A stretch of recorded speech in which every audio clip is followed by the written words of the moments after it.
দুনিয়ার মানুষের প্রেমে পাগল হইয়া আল্লাহকে ভুলে গেলা, সময় মতো 5 ওয়াক্ত নামাজটা পড়লা না, নবীর তরিকায় চললা না, তোমার মতো নেমুখ হারাম আল্লাহর জমিনে কেউ হতে পারে না।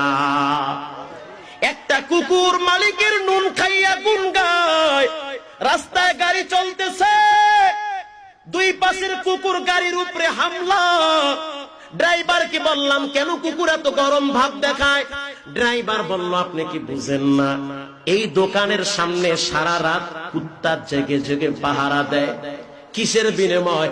একটা রুটির বিনিময়।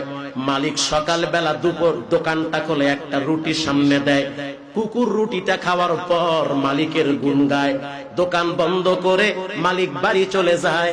ওই কুকুরটা বাড়িতে যায় না, দোকানের সামনে হাঁটু গেড়ে বসে থাকে। যদি কোনো রাত্রিবেলা কোনো ব্যক্তি দোকানের পাশ দিয়ে যায়, কুকুর ঘেউ